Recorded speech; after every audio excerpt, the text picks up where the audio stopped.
Welcome to Check This Out, and we're here today to talk about Samoobrona.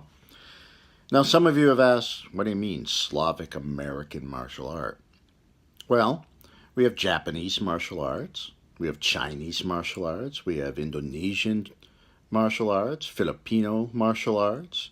There's even martial arts that have come out of Greece and Russia. Why can't we have a Slavic American martial art? And for what I mean by Slavic American martial art is if you grew up as a Slavic American, you grew up being proud to be Lithuanian, Russian, Belarusian, or in my case, proud to be Polish.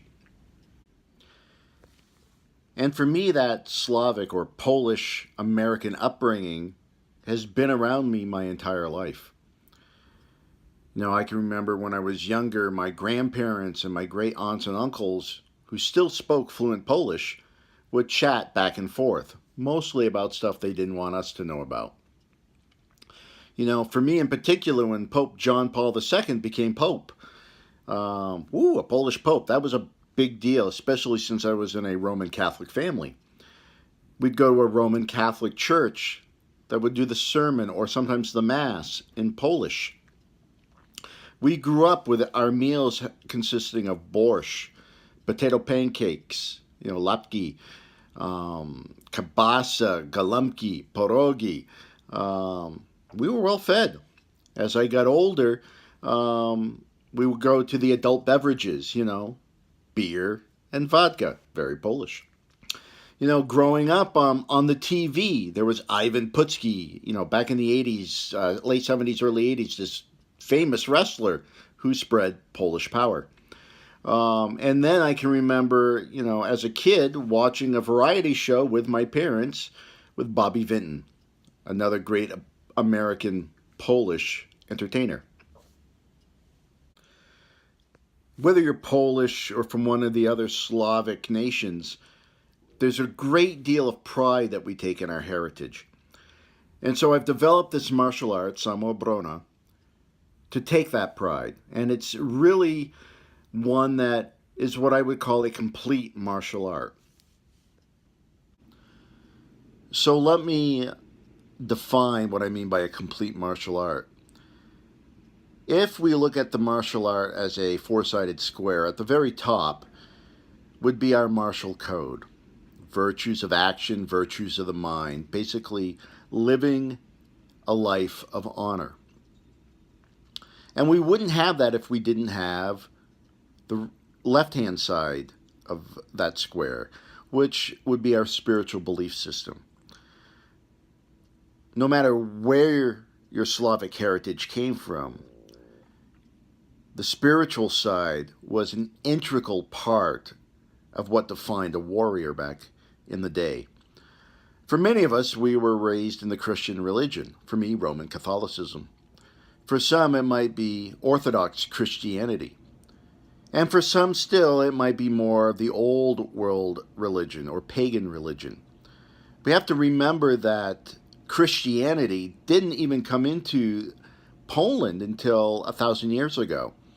So there's often what you call dual faith or dual religion when we talk about the Slavs. There's this strong Christian background, but interweaved in it is some of the old world practices. And we do share that some within Samoobrona. Now on the right side of that square are the healing arts. Those include not only the internal arts of chi building, but we include food therapy, massage, herbology, energy healing, traditional Chinese medicine theory, pressure point healing. These are just some, to name a few, of the healing aspects that we bring in. Now, we also study healing to help our martial side, because if we can put something back together, then for sure we can take it apart. And at the bottom of our square of training are the martial applications, or what we call true self-defense. Within that, we are learning the laws of nature and how they are applied to movement. We're learning martial science. We do study some weapons. We study the shashka, we study the Russian whip, we study the Polish shepherd's axe as weapons. We also include in it energy and pressure point strikes and fighting. We understand strategy. We bring into it what I would call the shadow arts. And we also study, as I said, the natural laws that we can apply to self-defense. And in order to obtain skill, it's practice and then more practice. We don't have set kata. We don't have set technique. What we have are concepts and philosophies of natural law which we can apply to the martial sciences, and that is how we practice true self-defense. We take this Slavic approach important.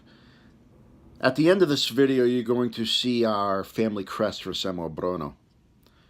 It consists of a shield with a horseshoe and a cross.